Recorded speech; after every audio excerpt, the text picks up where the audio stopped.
Bab 3946. Meskipun Baiyan dapat memiliki efek pada orang Taiksu, meskipun baju besi Void God tidak dapat sepenuhnya memblokir Baiyan, itu masih memiliki efek perlindungan tertentu. Tapi kali ini sudah cukup lama di tengah pertempuran. Ketika Zhu Yao pulih dari Yao Beng, sosok Xiao Yan muncul di depannya. Zhu Yao tidak tahu apa yang terjadi pada saat itu, tetapi perasaan itu membuatnya merasakan ketakutan yang tak ada habisnya. Saat Zhu Yao sadar kembali, dia mundur secepat yang dia bisa, dan segera merasa bahwa dia tidak terluka sama sekali. Beberapa saat yang lalu, Xiao Yan bisa memberinya pukulan fatal, tetapi Xiao Yan tidak melakukannya. Setelah Zhu Yao menstabilkan tubuhnya dan bereaksi untuk melihat Xiao Yan melihat ke atas dan ke bawah dengan Void Mitraing Sword di tangannya. Itu memang pedang yang bagus. Sayang sekali aku tidak terlalu suka menggunakan pedang, tapi tidak apa-apa. Jika aku memberikan pedang ini kepada Feng Feng, dia pasti sangat senang, gumam Xiao Yan, dan berkata menghadapi Zhu Yao, yang mengangkat pedang panjang yang telah direnggutnya dari tangannya.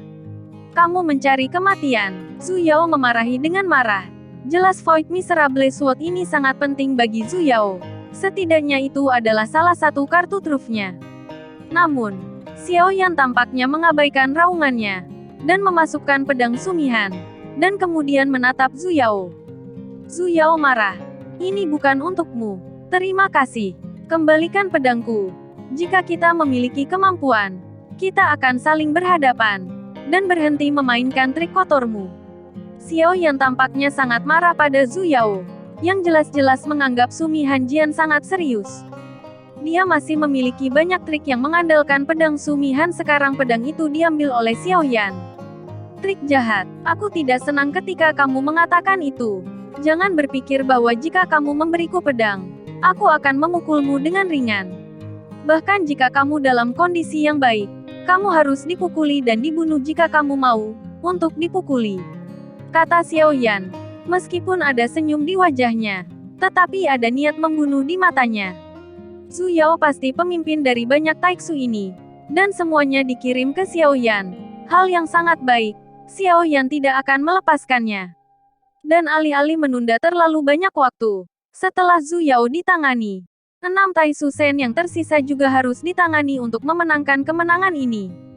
Begitu Xiao Yan selesai berbicara, dia tidak terus berbicara omong kosong dengan Zhu Yao. Penguasa misterius 8 Desolation di tangannya diresapi dengan api yang tak terhitung jumlahnya, dan seluruh penguasa begitu panas sehingga bersinar dengan warna-warni. Saat berbicara, Xiao Yan mengangkat tangannya dan menebas udara, menelan api dan menjalankan guntur penguasa. Saat satu kaki diayunkan, gelombang api naik ke langit, dan seluruh gelombang api panjangnya ribuan kaki. Api agung dikelilingi oleh guntur manik, dan kemudian menyelimuti Zhu Yao.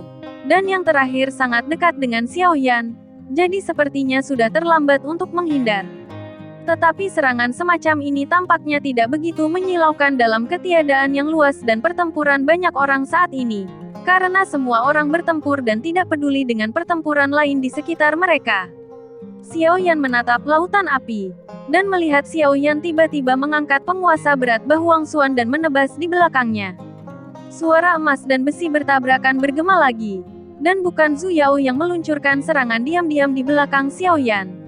Orang ini memegang pedang besar, yang tampaknya berukuran hampir sama dengan penguasa berat Bahuangsuan Xiao Yan. Sosok itu jelas seorang pria. Sneak attack. Aku khawatir ini adalah langkah yang menyeramkan.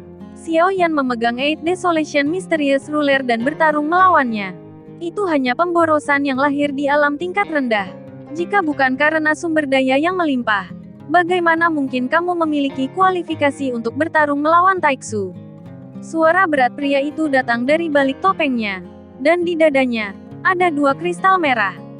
Meskipun ada celah dengan 3 Zhu Yao, tetapi melihat seluruh medan perang, di antara hampir 10.000 orang di Taiksu, hanya ada sedikit orang dengan 2 kristal merah di dada mereka. Orang-orang Taiksu yang memiliki 2 kristal merah jelas memiliki kekuatan tempur terbaik di antara orang-orang ini.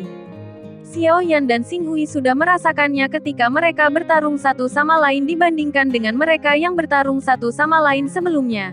peningkatan yang dibawa oleh dua kristal merah, dan latar belakang energi asalnya secara mengesankan sebanding dengan pembangkit tenaga listrik di yang ketiga atau bahkan langkah keempat keabadian Kaisar.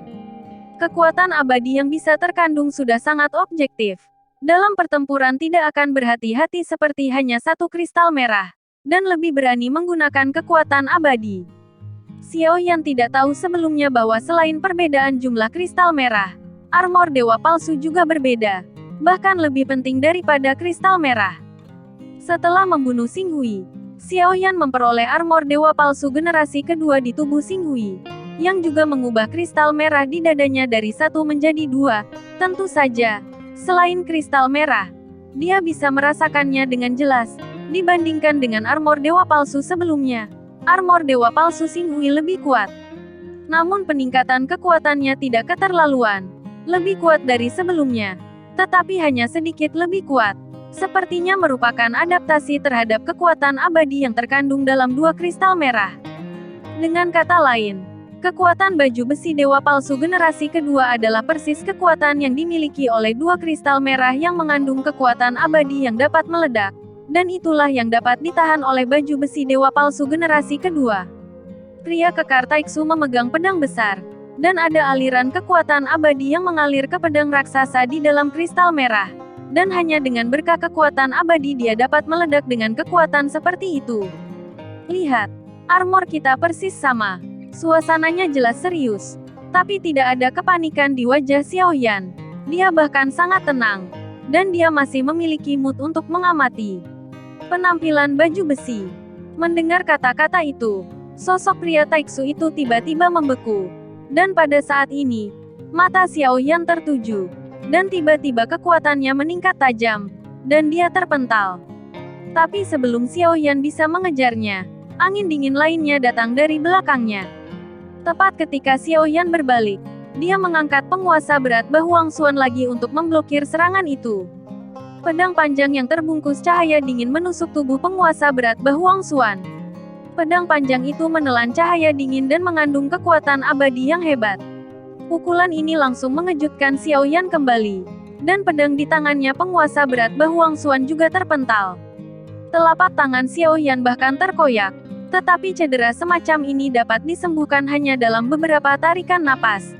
Lagi pula, ada tubuh abadi dari dewa asli. Dan dalam hal kekuatan fisik, Xiao Yan adalah pelat besi yang kaku.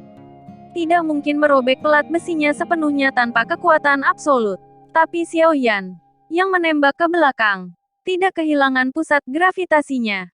Karena martial God Wings di belakangnya langsung memadat, memungkinkan Xiao Yan untuk mengontrol sosoknya dengan kuat. Melihat ke sepanjang cahaya pedang, menilai dari lebar dadanya. Bahkan jika dia mengenakan baju besi Void God, dia dapat dibedakan sebagai Zhu Yao secara sekilas.